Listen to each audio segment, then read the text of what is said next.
जी तो next topic है हमारे पास 4.7 centre of gravity and centre of मास। अब हम इसको जो है वो डिटेल में डिस्कस करेंगे। पहले तो मैं आपको शॉर्ट नोट से इसकी मेन पॉइंट्स और की डेफिनेशन समझाऊंगा, उसके बाद जो है हम बुक से इसका ओवरव्यू भी लेंगे। शॉर्ट नोट से अगर हम देखें तो यहाँ पे एक्सप्लेन किया गया है सेंटर ऑफ ग्रेविटी को। An object is made of many particle each pulled by gravity toward the earth. कोई भी ऑब्जेक्ट अगर आप देखें तो आपको पता है कि बहुत सारे मॉलिक्यूल्स एटम्स के मिलने से वो बना होता है। हर एक पे जो है वो ग्रेविटी उसे नीचे की तरफ पुल कर रही होती है। These gravitational forces are parallel and equal to mg of each particle. अब ये जो फोर्सेज होती हैं वो पैरेलल होती हैं एक तो, और दूसरे नंबर पे ये वेट के इक्वल होती हैं हर पार्टिकल के। दस जी तो यहाँ पे अगर आप देखें तो जनरल तौर पे हर पार्टिकल को तो नहीं रिप्रेजेंट किया जा सकता, लेकिन मोस्ट ऑफ द पार्टिकल की उन्होंने फोर्सेस जो हैं वो ड्रा की हैं कि वो नीचे की तरफ ग्रेविटी किस तरह से उन पे फोर्स लगा रही है, उनके वेट की वजह से ये फोर्सेस नीचे की तरफ बन रही हैं। अब इन सब का वेक्टर सम करें, इन सब को सम करें तो डायरेक्शन सेम होने की वजह से रिजल्टेंट जो है वो इस तरह एक ही सिंगल फोर्स हम इनका निकाल सकते हैं। वो जो है इन सब को सम करने से आएगा, तो ये टोटल वेट को रिप्रेजेंट कर रही है। हर पार्टिकल का जो वेट है उसका सम करके एक ही रिजल्टेंट फोर्स यहाँ पे आ गई है। Sum of all gravitational forces is equal to total weight. और ये जितनी भी फोर्सेज उन पे एक्ट कर रही हैं उनको अगर हम सम करें तो वो किसके इक्वल आएगा? इन तमाम पार्टिकल्स के टोटल वेट के इक्वल, क्योंकि mg जो है वो mass multiply by gravity equal to weight होता है। डेफिनेशन अगर करें, the centre of gravity is the point where the total weight of a body appear to act. ये बेसिकली किसी भी ऑब्जेक्ट का वो पॉइंट है जहाँ पे उसका टोटल वेट जो है वो लग रहा होता है कि एक्ट कर रहा है, ठीक है, अपेयर टू एक्ट। प्रॉपर्टीज़ की अगर हम बात करें तो if uh body is supported at its C यानी centre of gravity, no rotation occur. अगर तो कोई बॉडी जो है वो अपने सेंटर ऑफ ग्रेविटी से सपोर्ट ले रही है तो उसमें रोटेशन नहीं होगी। For regular shape C G lies at the geometrical centre. अगर तो शेप रेगुलर है तो सेंटर ऑफ ग्रेविटी जो है वो सेंटर में जो है वो लाई करेगा, ज्योमेट्रिकल सेंटर में। इसको भी मैं आपको अभी डायग्राम से एक्सप्लेन करूँगा। Centre of gravity of plane lamina.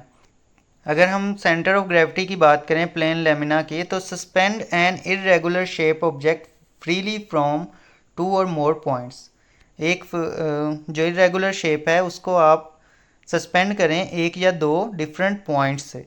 Use a plumb line to draw vertical line. उसके बाद आपने प्लम लाइन से वर्टिकल लाइंस ड्रा करनी है। The intersection of line is equal to centre of gravity.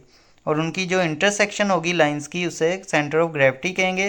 सी जी जो है वो समटाइम लाई करता है आउटसाइड ऑफ द बॉडी, ठीक है, कप और बॉल के अंदर।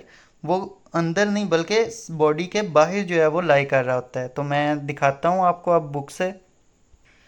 ये तो अगर आप यहाँ पे आ जाएं तो इसको एक्सप्लेन किया गया है। ये हमारे पास एक इरेगुलर शेप प्लेन लेमिना है।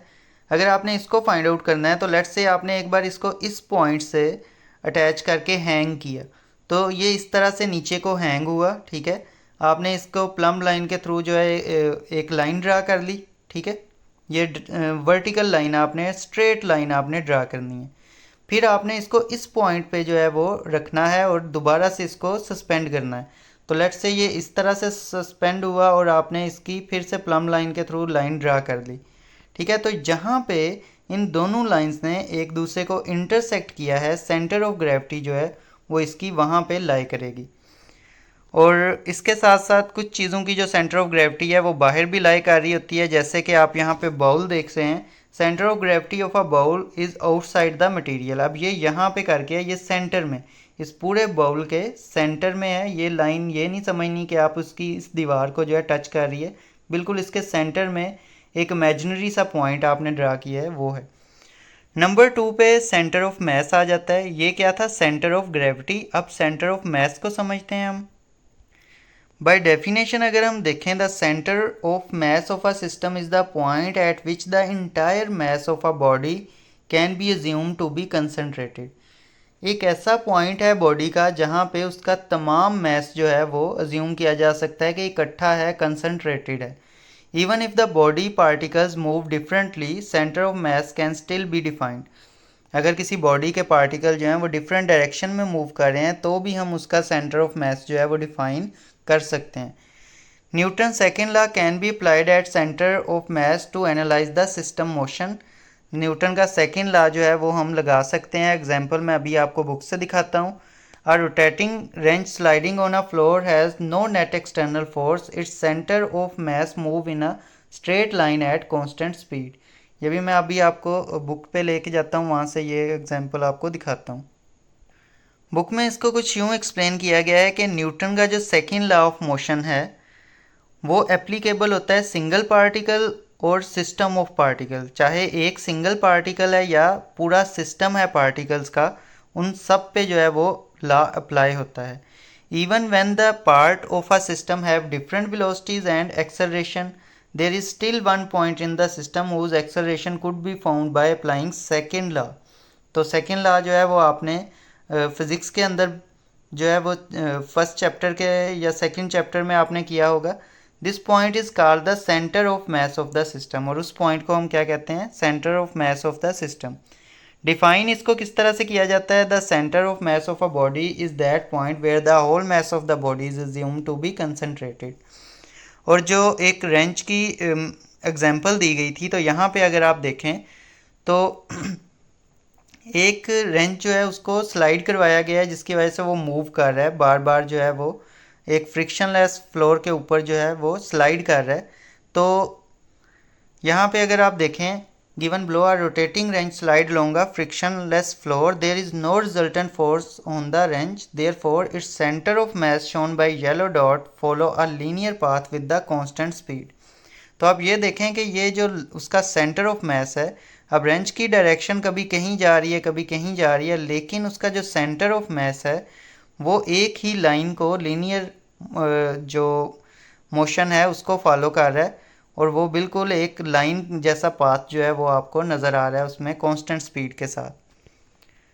तो on the surface of the earth where g is almost uniform, the centre of mass of an object coincide with its centre of gravity. अब अर्थ के ऊपर जो है वो सेंटर ऑफ मास जो है वो कोइंसाइड कर रहा होता है सेंटर ऑफ ग्रेविटी के साथ। तो इस कॉन्सेप्ट को आपने याद रखना है कि इन दोनों में बहुत छोटा सा डिफरेंस है, बहुत जो है कोई शार्प डिफरेंस नहीं है। तो दोनों जो हैं अर्थ के ऊपर अगर हम चीज़ों पे देखें तो दोनों एक ही पॉइंट पे लाई कर रहे होते हैं मोस्टली। तो अर्थ के लिहाज से आपने याद रखना है कि सेंटर ऑफ मास जो है वो हमेशा इक्वल होगा सेंटर ऑफ ग्रेविटी के।